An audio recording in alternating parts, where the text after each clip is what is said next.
नमस्कार दोस्तों, आज हम पढ़ने वाले हैं टेंसाइल टेस्टिंग को। टेंसाइल टेस्टिंग और इसको पढ़ने वाले हैं हम जो कि टेंसाइल टेस्टिंग हम स्ट्रक्चरल स्टील के ऊपर करते हैं।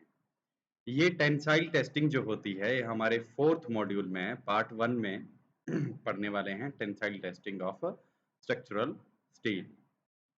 अगर इसकी बात करें हम तो इसमें जो हम आईएस कोड को जो प्रेफर करते हैं वो है हमारे पास आईएस 1608 2005। इसको लिख लें और नोट्स बना लें। आईएस 1608 2005 और आईएसओ स्टैंडर्ड 6892 198। ठीक है, 1998। क्लियर? आईएसओ 6892। इस आईएस कोड के अकॉर्डिंगली जो भी प्रोसीजर रहता है हमारा उसको हम फॉलो करते हैं। तो चलिए अब आगे चल के हम देखते हैं कि किस तरीके से हम टेंसाइल टेस्टिंग करते हैं। तो टेंसाइल टेस्टिंग की अगर बात करें हम तो सबसे पहले हमारे पास आता है कि tensile testing of structural steel, फिर आता है bending testing for reinforcement bar, rebar और फिर पढ़ेंगे हम 4P impact testing for steel. अगर टेंसाइल टेस्टिंग की हम बात करें तो टेंसाइल टेस्ट जो होता है इसको हम टेंशन टेस्ट भी कहते हैं और प्रोबेबली इसका जो मोस्ट फंडामेंटल जो टाइप होता है ये होता है मैकेनिकल टेस्ट, जो कि हम किसी भी मटेरियल के ऊपर परफॉर्म कर सकते हैं। क्लियर?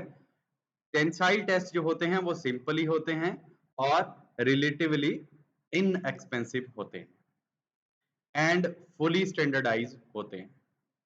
अगर इसकी हम बात करें तो टेंसाइल टेस्ट हम कैसे करते हैं?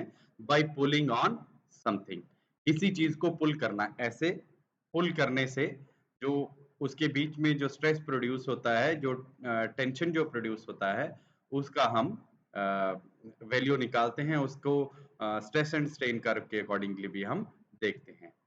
तो इसमें क्या होता है आपका क्विकली ये डिटरमाइन करता है मटेरियल की प्रॉपर्टीज को, जिसमें जो फोर्स होता है वो रिएक्ट करता है, वो अप्लाई करता है आपका कौन सा फोर्स? टेंसाइल फोर्स करता है, जिसके द्वारा जो आपका मटेरियल जो होता है वो पुल होता है या स्पेसिमेन जो होता है वो पुल होता है, जो आपको क्या देता है?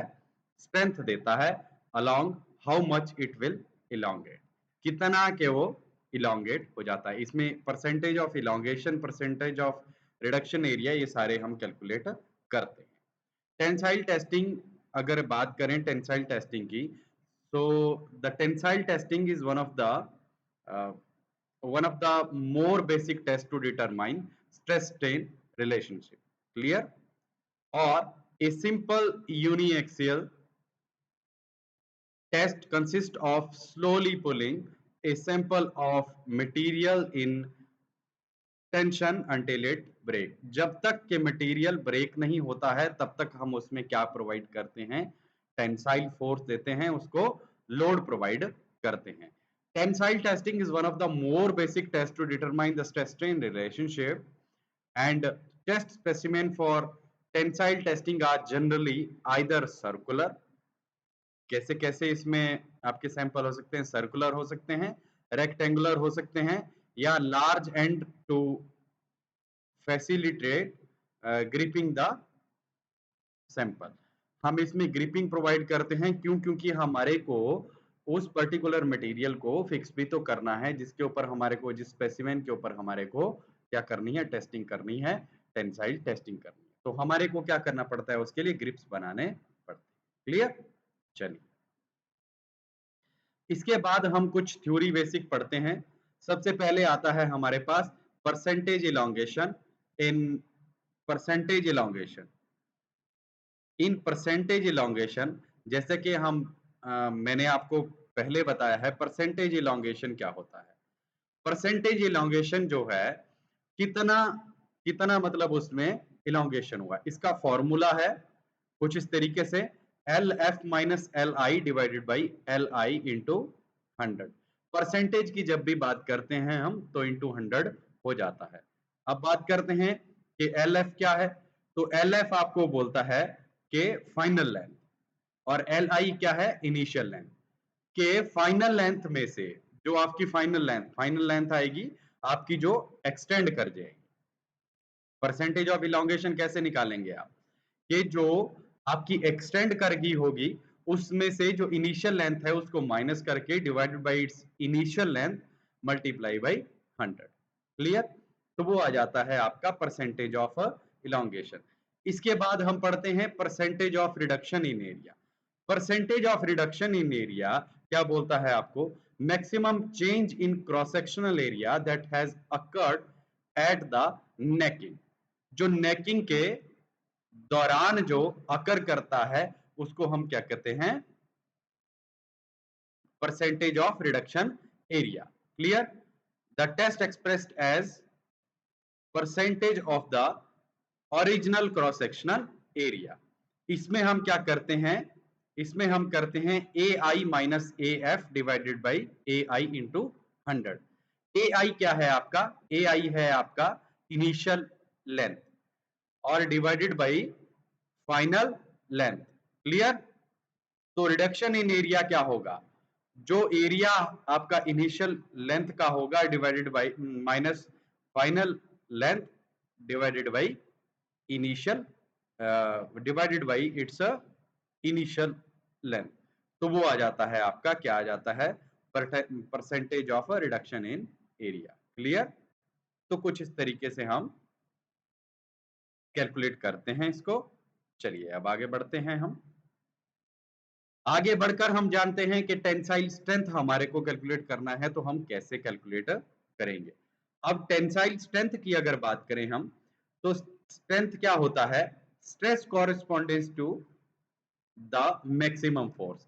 जो स्ट्रेस कॉरेस्पॉन्ड करता है आपका मैक्सिमम फोर्स को, उसको क्या कहते हैं, टेंसाइल स्ट्रेंथ कहते हैं। टेंसाइल स्ट्रेंथ क्या होती है, जो अल्टीमेट लोड, जो अल्टीमेट लोड लगेगा, जो जिसके ऊपर जो है आपका स्ट्रक्चर जो है या आपका स्पेसिमेन जो है वो ब्रेक होगा, that divided by its area, cross sectional area. तो वो मेगा पास्कल में जो है इसका यूनिट आ जाता है। इसका यूनिट क्या है, mega pascal, that is Newton पर mm स्क्वायर। क्या है, न्यूटन पर mm square. Clear, yield strength याद रखें, टेंसाइल स्ट्रेंथ क्या होती है, ultimate load divided by it's cross sectional area. ठीक है, इसके बाद हम पढ़ते हैं यील्ड स्ट्रेंथ। यील्ड स्ट्रेंथ क्या होता है, और एरिया क्या है, इनिशियल एरिया जो आपका पहले एरिया था। ठीक है, इसके बाद हम पढ़ते हैं यील्ड स्ट्रेंथ। यील्ड स्ट्रेंथ की जब हम वैल्यू निकालते हैं तो यील्ड स्ट्रेंथ के लिए हम क्या करते हैं, yield stress is equal to yield load divided by area. ठीक है, स्ट्रेंथ हम हमेशा कैलकुलेट कैसे करते हैं, लोड डिवाइडेड बाई एरिया। तो यील्ड स्ट्रेंथ क्या होगा आपका, yield load divided by its area. Clear, अब यील्ड स्ट्रेंथ क्या होता है, when the metallic material exhibit a yield phenomenon, a point is reached during the test. एक पॉइंट होता है जिसको हम यील्ड पॉइंट कहते हैं, एट विच प्लास्टिक डिफॉर्मेशन अगर, जहां पर क्या होता है हमारा, प्लास्टिक डिफॉर्मेशन अकर करता है without any increase in force. जहां पर हम फोर्स को इंक्रीज नहीं करते हैं, उसके ऊपर जो है हमारा प्लास्टिक डिफॉर्मेशन अकर करता है, तो उसको क्या कहते हैं हम, यील्ड स्ट्रेंथ कहते हैं। और ये क्या था आपका, पहले पढ़ा हमने टेंसाइल स्ट्रेंथ, फिर पढ़ा यील्ड स्ट्रेंथ। इसके बाद some of the basic, that is modulus of elasticity. जब भी मॉडुलस ऑफ इलास्टिसिटी की बात करते हैं हम, तो ये क्या होता है, it is the slope of the initial linear portion of the stress strain curve. Initial जो linear portion of the stress strain curve होता है, तो उसको हम लीनियर पोर्शन को क्या कहते हैं, हम modulus of elasticity.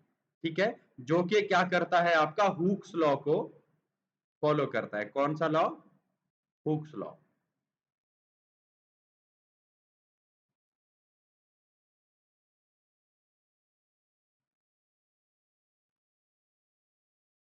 Hooks law, clear, Hooke's law,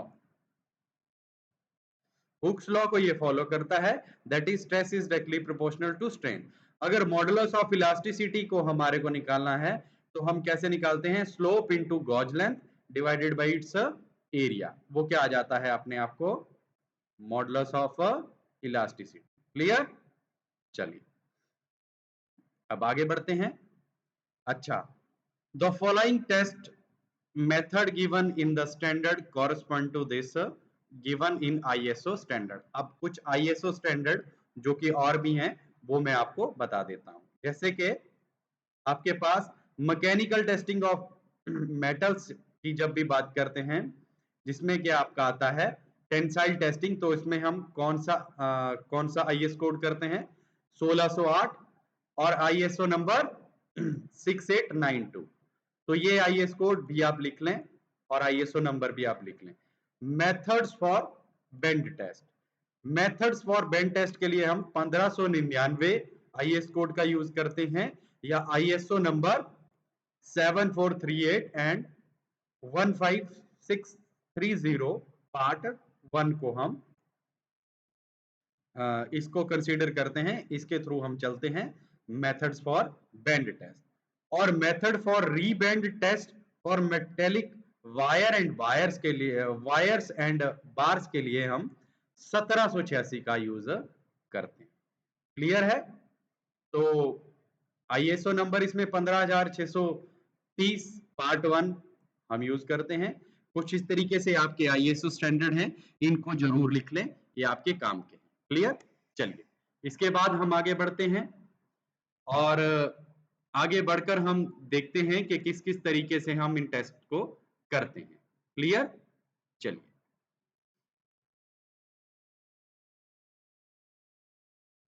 तो इसके बाद अगर हम पढ़ते हैं तो हमारे पास कुछ डेजिग्नेशन आती है और कुछ सिंबल, कुछ यूनिट और कुछ रेफरेंस नंबर।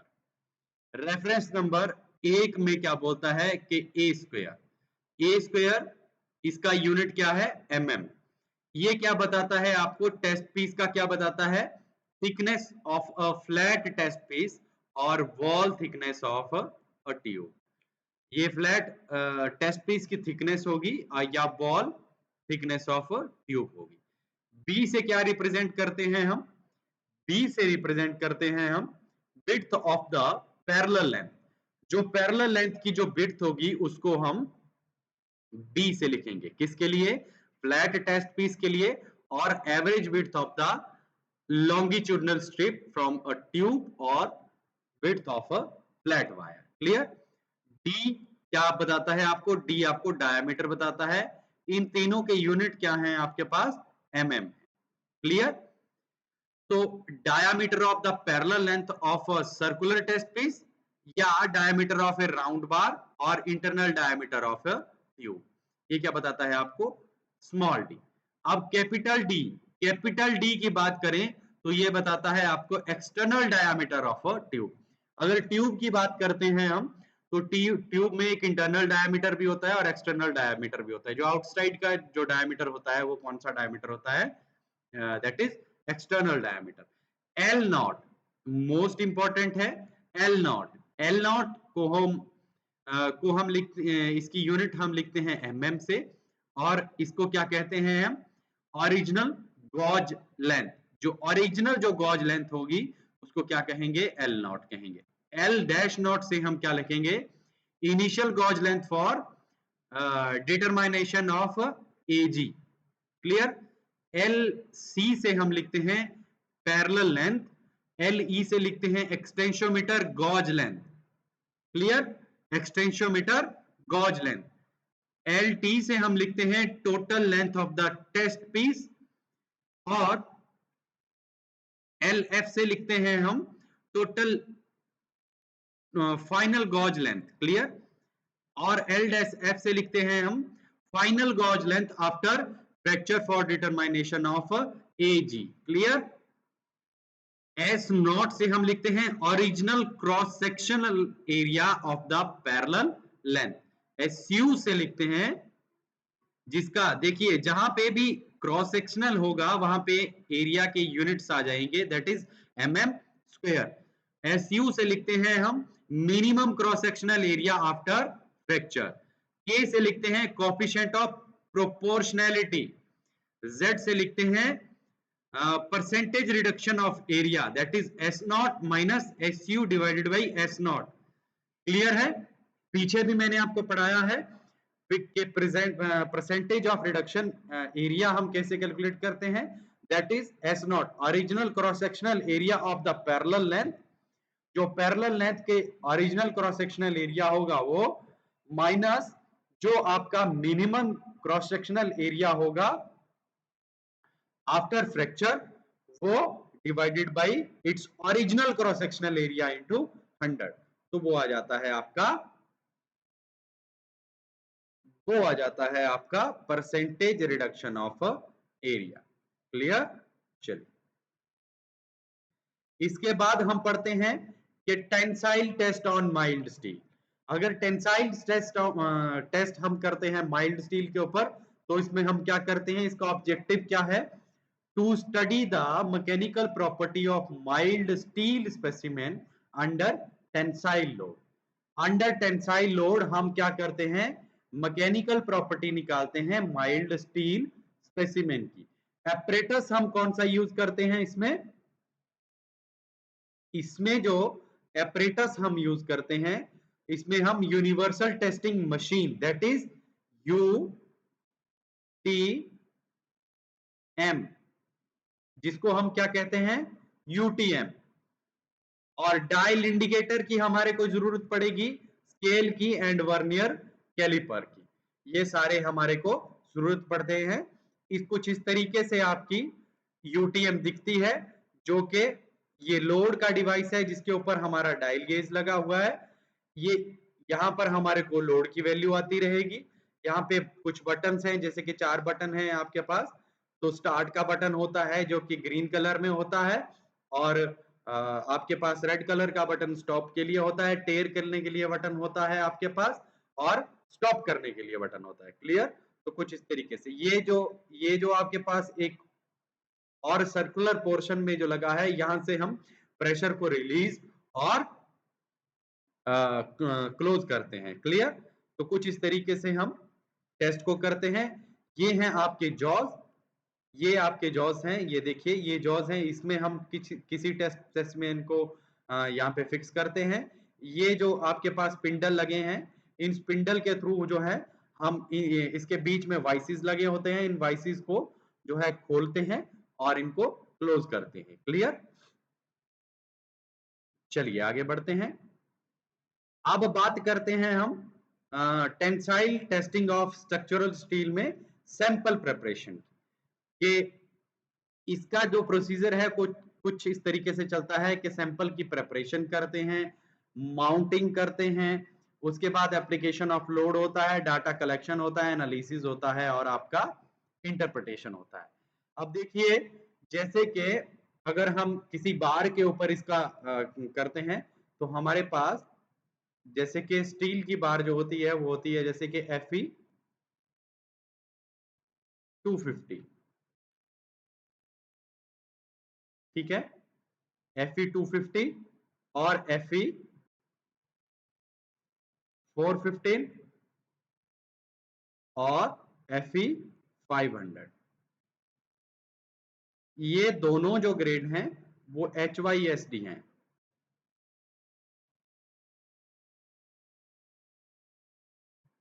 कौन से हैं? HYSD हैं, और ये आपका माइल्ड स्टील के लिए होता है। क्लियर? तो यहाँ पे जैसे कि Fe 415 है, Fe 500 है, तो Fe क्या बताता है आपको? आयरन। और ये क्या बताता है आपको? इसका यील्ड स्ट्रेंथ। 250 क्या है इसका? Yield strength. 415 क्या है? Yield strength. 500 क्या है? यील्ड स्ट्रेंथ है। क्लियर है? चलिए आगे बढ़ते हैं। सैंपल प्रिपरेशन में हम पढ़ते हैं कि सैंपल की प्रिपरेशन हम किस तरीके से करते हैं। तो सैंपल प्रिपरेशन की अगर बात करें, तो हमारे पास जैसे कि सैंपल में होते हैं, शीट होता है, फ्लैट होता है, आपके पास टाइप ऑफ प्रोडक्ट में क्या क्या आते हैं, जैसे कि आपके पास वायर आता है या आपके पास बार्स आते हैं, सेक्शंस आते हैं, तो इनमें क्या क्या होता है वो मैं आपको बता, जैसे कि टाइप ऑफ प्रोडक्ट में बात करें तो शीट्स आ जाते हैं आपके पास, या आपके पास फ्लैट्स आ जाते हैं। तो ये क्या है, आपके टाइप ऑफ प्रोडक्ट्स हैं, लाइक मतलब टाइप ऑफ स्पेसिमेंट्स हैं। इसमें वायर्स आ जाती हैं, आपके पास बार्स आ जाते हैं और सेक्शंस आ जाते हैं, ठीक है। शीट और फ्लैट्स आपको कुछ इस तरीके से दिखते हैं, जो कि आपको जिसका थिकनेस आपको यहाँ पे दिया है विद अ डायामीटर और साइड इन मिलीमीटर्स ऑफ, ये आपका वायर्स और बार का सेक्शंस का दिया गया है। जैसे कि अगर इसकी बात करें हम, तो इनके लिए जो है हमारे पास कुछ एनेक्सिस बताए गए हैं हमारे आईएस कोड में। तो वो कुछ इस तरीके से हैं, जैसे कि ए, बी, सी और डी। अगर हम वायर्स, बार और सेक्शन की बात करें तो इसको हम ए एनेक्स में रखते हैं, और इसका थिकनेस क्या रहता है आपका, less than 0.1, less than thickness less than 3, 0.1 से लेकर 3 के बीच में इसका थिकनेस रहता है, जिसको हम किसमें कंसीडर करते हैं, आपका अनेक्स ए में करते हैं। उसके बाद लेस देन 4 जो वायर, बार या सेक्शन होगा वो बी में करते हैं, और ग्रेटर देन 3 या ग्रेटर देन 4 mm जो है उसको सी में करते हैं, और ट्यूब्स के लिए हम डी एनेक्स को फॉलो करते हैं। क्लियर, चलिए आगे बढ़ते हैं। अच्छा, कुछ नॉमिनल साइजेस ऑफ बार की अगर बात करें हम, तो nominal size of bar wire shall be as follows. वो कुछ इस तरीके से हैं, हमारे पास जो सरिया आता है, जैसे कि 4 mm का, 5 का, 6 का, 8 का, 10 का, 12, 16, 20, 25, 28, 32, 36 और 40। ये इस पैटर्न को आप हमेशा याद रखें, 4, 5, 6, 8, 10, 12, 16, 20, 25, 28, 32, 36 और 40। इतने mm के सरिये आपके पास आते हैं, इतने mm की रीइंफोर्समेंट आपके पास अवेलेबल रहती है। चलिए आगे बढ़ते हैं। इसके बाद हम बात करते हैं कि shape of the test piece. अगर बात करें हम सैंपल प्रिपरेशन की, तो सबसे पहला आता है आपके पास shape of the test piece. अगर shape of the test piece की बात करें, in general the test piece is machined and the parallel length shall be connected by the mean of a transition curve to gripped end which may be of any suitable shape for grip of the test machine। अच्छा, ये बात करते हैं the minimum जो transition radius जो होता है between the grip and and the parallel length shall B, जो रहना चाहिए वो क्या रहना चाहिए आपके बार के लिए, 0.75 डी। डी डी क्या है आपका, being the diameter of the gauge length. Gauge length का जो डायामीटर रहेगा वो रहेगा फॉर सिलिंड्रिकल टेस्ट पीस। क्यों, क्योंकि हम जो भी पीस यहाँ पे जिस भी स्पेसिमेन का हम यूज करते हैं वो कौन से शेप का होता है, वो सिलिंड्रिकल शेप का होता है। 12 mm for the prismatic test piece। Clear? Section bar etc. may be tested unmachined if required। The cross sectional of the test piece may be circular। देखिए सबसे ज्यादा जरूरी चीज एक तो ये कि आपका जो टेस्ट पीस है वो उसका गॉज डायामीटर, उसका गॉज लेंथ क्या रहना चाहिए, ये रहना चाहिए, और 12 mm का प्रिज्मेटिक टेस्ट पीस के लिए। और अगर बात करें आपका क्रॉस सेक्शनल की, the cross sectional of the test piece में भी सर्कुलर हो सकता है, स्क्वायर हो सकता है, रेक्टेंगुलर हो सकता है, in special cases of the another shape, किसी और शेप का भी हो सकता है। In general the diameter of the parallel length of machined cylindrical test piece shall be not less than 4 mm। 4 mm से कम नहीं होना चाहिए सिलिंड्रिकल टेस्ट पीस के लिए। क्लियर, चलिए आगे बढ़ते हैं। आगे बढ़ के हम जानते हैं कि dimension of the test piece, dimension क्या रहना चाहिए आपके टेस्ट पीस का। Parallel length of the machined test piece क्या रहना चाहिए, L0 plus D divided by 2। D is the diameter and L0 is the initial length, clear. तो initial length plus क्या रहता है आपका d डिवाइडेड बाई 2, वो क्या रहता है सर्कुलर क्रॉस सेक्शन के लिए। और प्रिज्मेटिक टेस्ट पीस के लिए क्या रहता है L nought plus 1.5 under root S nought. पीछे मैंने आपको एस नॉट बताया है क्या होता है, एल नॉट बताया है क्या होता है, एल आई एल एफ सब कुछ बताया है।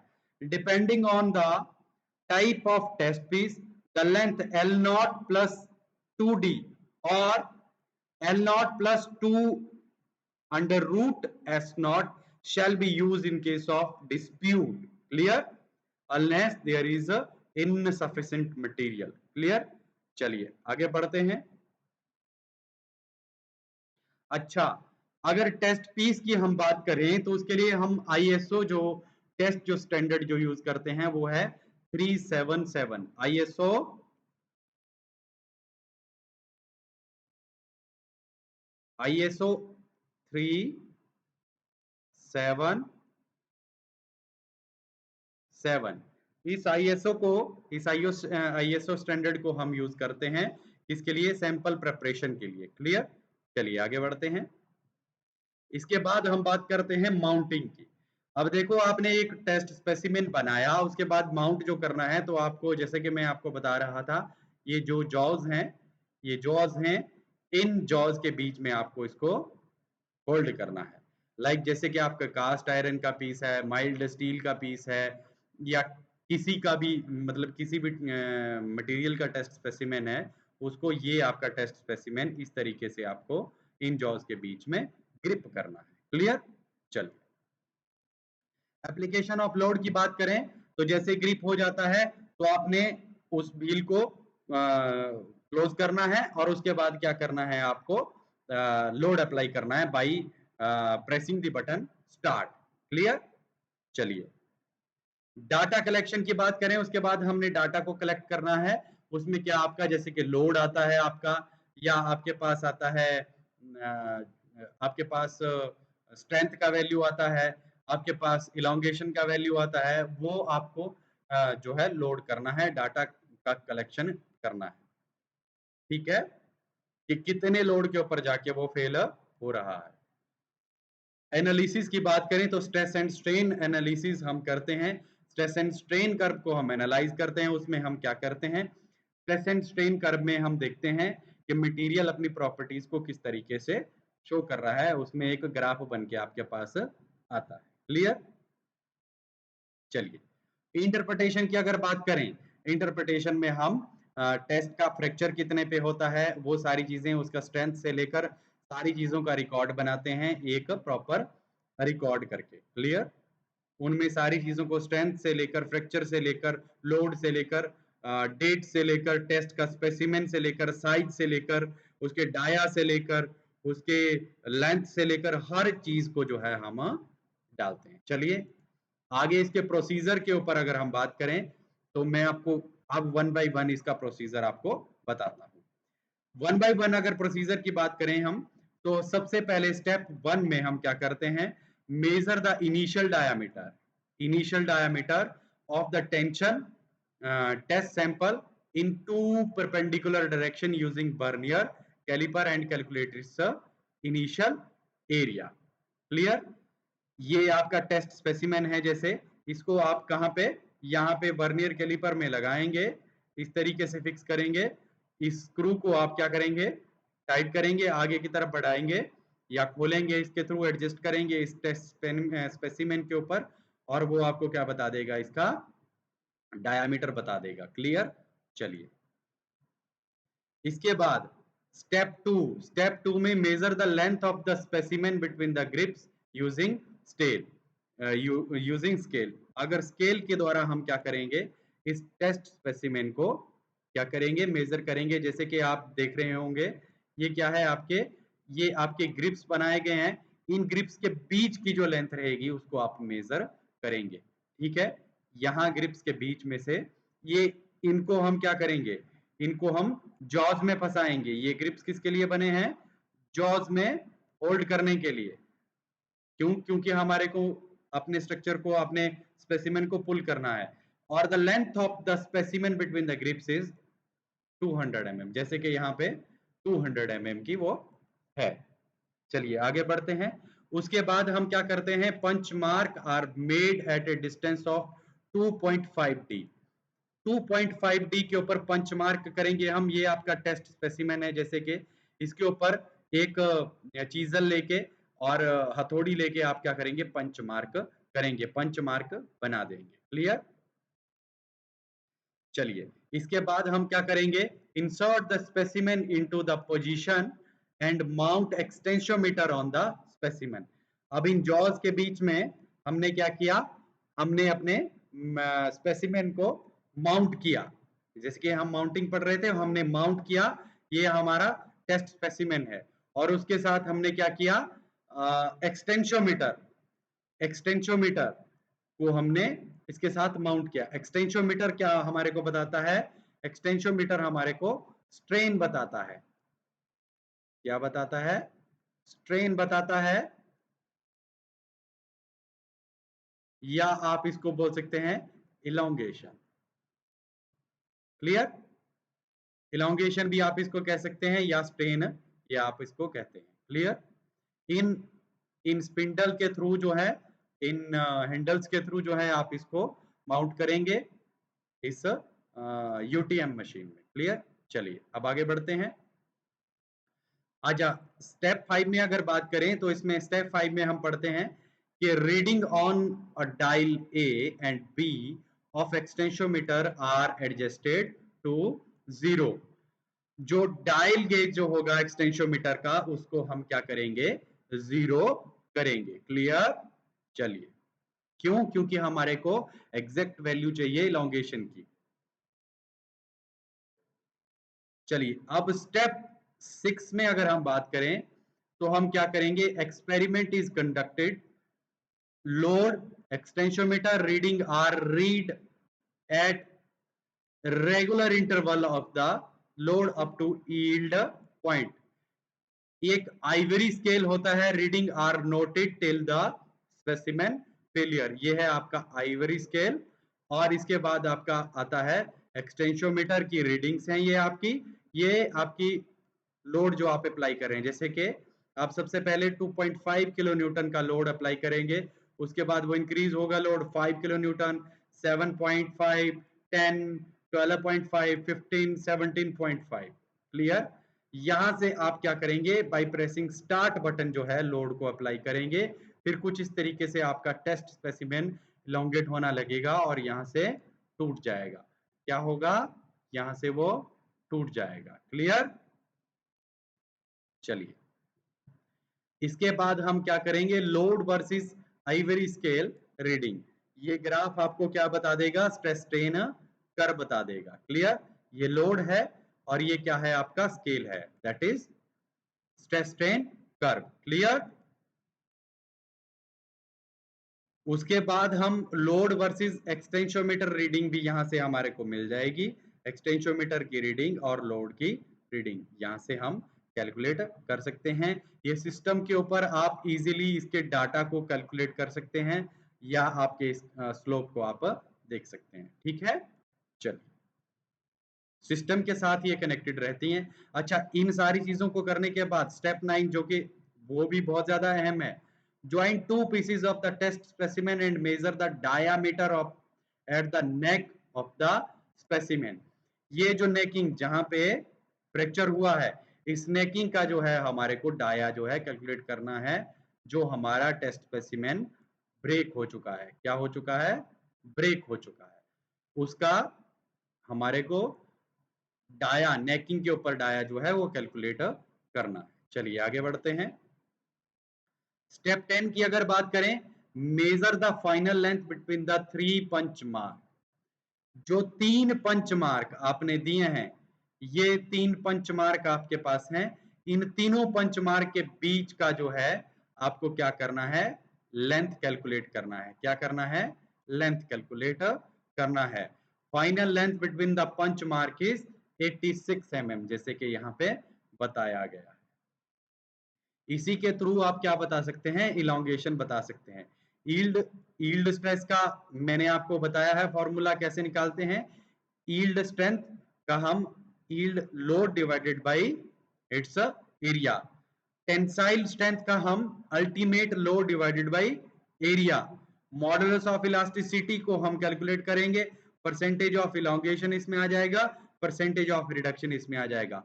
कुछ इस तरीके से उन ऑब्जर्वेशंस को हम यहाँ पे रिकॉर्ड करेंगे और अपनी फाइनल रिपोर्ट को जो है तो सबमिट करेंगे. तो ये रहा आपका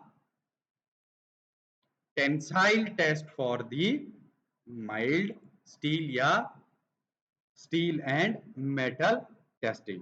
क्लियर. इसके बाद हम बात करते हैं पार्ट 2 की. तो पार्ट 2 में हम पढ़ते हैं bending test for the reinforcement bar, rebar, या इसके लिए हम आईएस कोड कौन सा यूज करते हैं, 52421979. और इसी की अगर बात करें, ये आपका पुराना आईएस कोड है, लेकिन इसका रिवाइज्ड एडिशन आ चुका है, तो ये आप इसको प्रेफर कर सकते हैं, दैट इज 15991985. ये क्या है, IS code for bend testing for reinforcement bar. Clear. चलिए आगे बढ़ते हैं. अच्छा, bending test for reinforcement bar और rebar. Bending test is defined as materials ability to resist deformation under load. Under load की जो डिफॉर्मेशन होती है उसको क्या कहते हैं, बेंडिंग स्ट्रेंथ कहते हैं.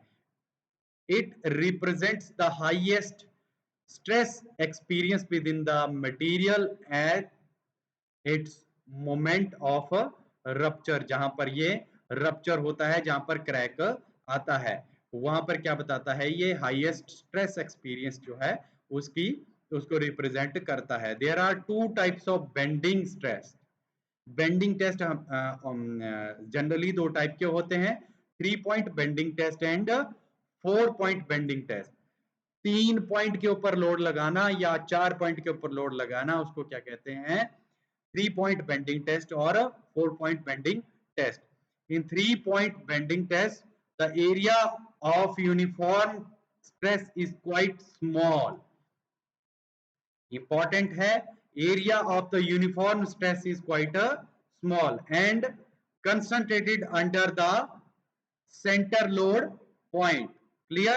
In 4 point bending test, the area of the uniform stress exists between the inner span loading points, typically half of the outer span length. तो ये होता है आपका बेंडिंग टेस्ट फॉर रीइंफोर्समेंट बार. इसमें हम 3 पॉइंट लोड निकालते हैं, 3 पॉइंट टेस्ट करते हैं, या आप 4 पॉइंट बेंडिंग टेस्ट करते हैं. क्लियर. चलिए. अच्छा, bending test for reinforcement bar. When specimen is bent, जब स्पेसिमेन बेंट होता है तो ये क्या एक्सपीरियंस करता है, the range of stress across its depth at the edge of the concave face. Concave face के edge के ऊपर the stress will be at its maximum compressive value. edge face के ऊपर क्या होगी, maximum compressive value होगी. और अगर convex face की बात करें, the specimen, the stress will be at its maximum tensile value. जो आपका कॉनकेव फेस होगा उसके ऊपर क्या होगी, मैक्सिमम कंप्रेसिव वैल्यू होगी, और कॉन्वेक्स फेस के ऊपर मैक्सिमम टेंसाइल वैल्यू होगी. The most material fail under tensile stress before they fail under compressive stress. सबसे पहले मोस्ट ऑफ द मटेरियल जो होते हैं वो फेल होते हैं अंडर टेंसाइल स्ट्रेस. ठीक है, before they fail under compressive stress. ठीक है. So the maximum tensile stress value that can be sustained before the specimen fail is its flexural strength. The flexural strength would be the same as the tensile strength if the material were homogeneous. अगर material homogeneous है तो आपका flexural strength would be same. Therefore, the flexural properties of the specimen are the result of combined effect of three stress as well as um, the geometry of the specimen and the rate of the load applied. Bending test provide क्या provide करता है? Insight into the modulus of elasticity and the bending strength of the material. क्या बताता है आपको? Modulus of elasticity बताता है और क्या बताता है? Bending strength of the material. चलिए अब बात करते हैं सैंपल प्रिपरेशन की। तो सैंपल प्रिपरेशन की अगर बात करें तो सैंपल प्रिपरेशन में हम क्या करते हैं? कुछ इस तरीके से हम इनिशियल डायामीटर और एवरेज इनिशियल डायामीटर निकाल लेते हैं सैंपल के ऊपर। क्लियर? चलिए मार्किंग हम करते हैं, जैसे कि ये स्पेसिमेन है आपका, तो इसके ऊपर हम मार्किंग करते हैं। जैसे कि हम जनरली जो यूज करते हैं, जो रॉड जो यूज करते हैं हम, जिसके ऊपर बेंड टेस्ट करते हैं, वो कितने की होती है? 690 mm की होती है। क्लियर? तो उसके ऊपर हम मार्किंग करते हैं। ठीक है। अच्छा, उसके बाद हम बात करते हैं टेस्टिंग सेटअप की। टेस्टिंग सेटअप की अगर बात करें हम, तो insert the specimen between the special 2-point loading setup with roller sport is the which is being fixed on the lower cross head of the universal testing machine. Universal testing machine के ऊपर ही हम इसको test करते हैं। जैसे कि ये 2 point है, ये आपका 3 पॉइंट है, ये 2 पॉइंट है देखिए, और 1 पॉइंट ये है।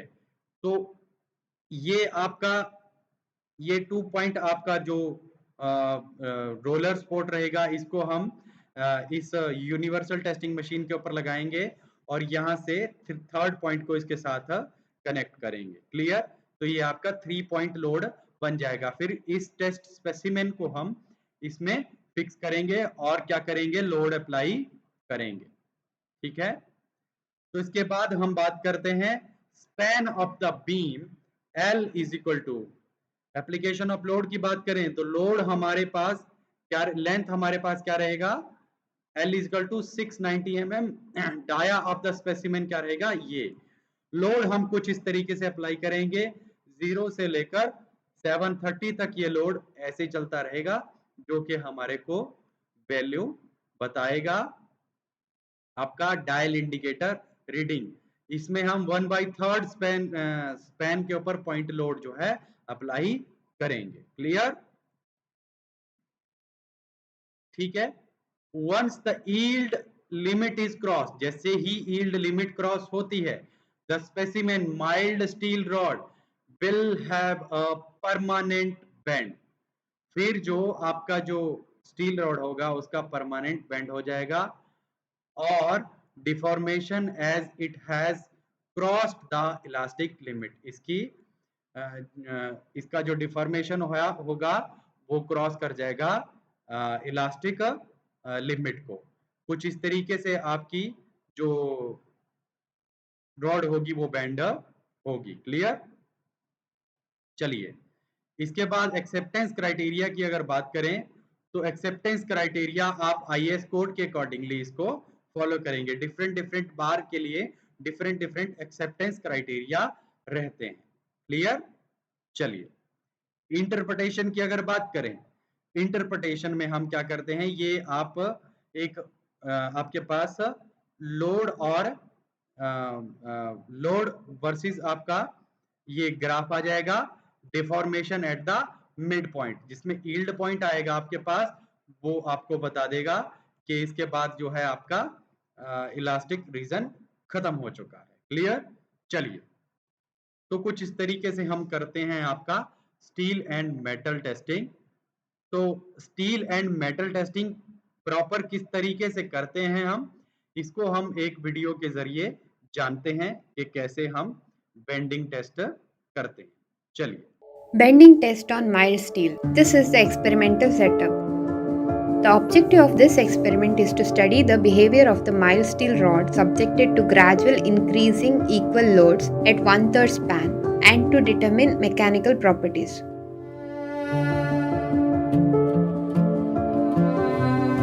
Measure the initial diameter of the bending test sample in two perpendicular directions using vernier caliper. Calculate the cross-sectional area of the specimen and moment of inertia. Measure the length of the specimen using scale, keeping the span of the beam as L is equal to 690 mm based on the limitations of the experimental setup. Based on the span of the beam being L is equal to 690 mm, mark on the test sample mild steel rod by using a chalk at the mid-span and one-third loading points where a dial gauge is placed.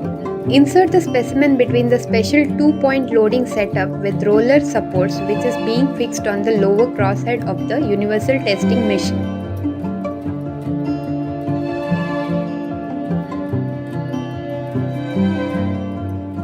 Mount the dial indicator in the universal testing machine.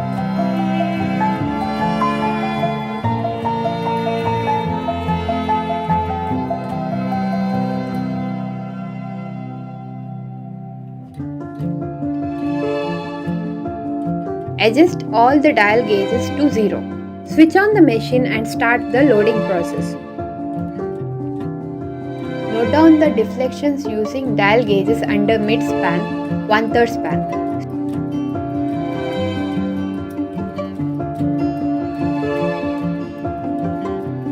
Stop the experiment once the specimen has been yielded. Plot load versus deformation at mid-span. Plot theoretical deflection at one-third span versus average experimental deflection at one-third span with elastic limit. Using the observations, calculate moment of inertia about the neutral axis, I, stress at yield point, modulus of elasticity.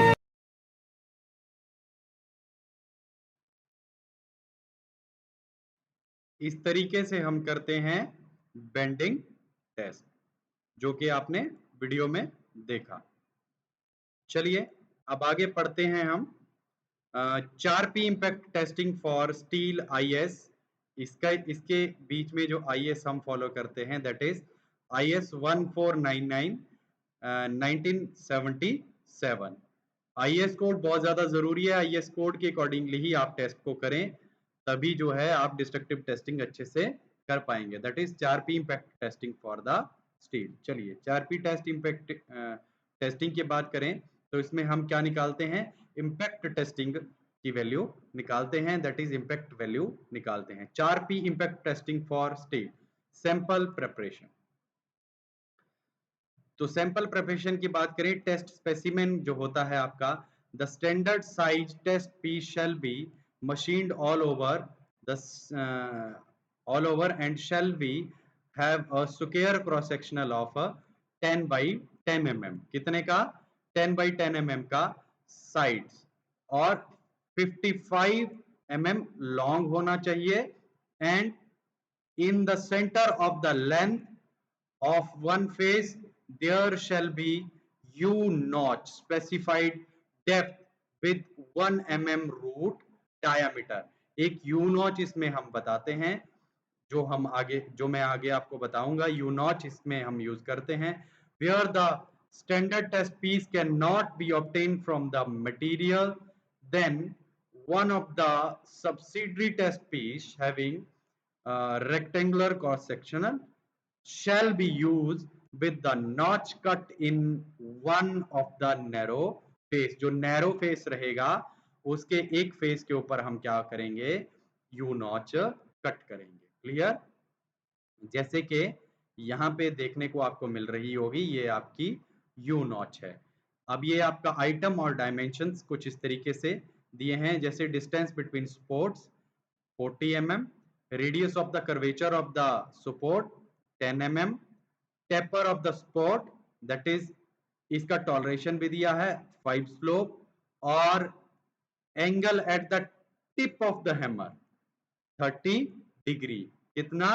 30 degree. Radius of the curvature of the tip 2 mm, length 55 mm, width 10 mm, thickness 10 mm, root radius of the notch 1, mm, depth below notches 8 mm, यहां से लेकर यहां 8 mm, ठीक है, और the distance between the centre of the notches from the end of the test piece that is 27.5 mm। तो ये बहुत ज्यादा जरूरी डायमेंशंस हैं, इनको आप लिख लें। Angle between the plane of the symmetry of the notch and longitudinal axis of the test piece is 90 degree. Clear? तो कुछ इस तरीके से हम टेस्ट स्पेसिमेन को बनाएंगे, उसका प्रिपरेशन करेंगे। चलिए, इसके बाद हम पढ़ेंगे टेस्टिंग सेटअप। टेस्टिंग सेटअप ये आपका क्या है, 4P इम्पैक्ट टेस्ट की मशीन है, जिसमें ये आपका हैमर रहता है। यहाँ पे आप क्या करते हैं, अपने टेस्ट स्पेसिमेन को होल्ड करते हैं। यहाँ पे एक लॉक होता है इसका, इस लॉक को जब आप ओपन करेंगे तो ये जो हैमर है वो नीचे चला जाता है और आपके स्पेसिमेन को वो जो है वो तोड़ देता है। क्लियर? चलिए, इसके बाद हम बात करते हैं कैलिब्रेशन की।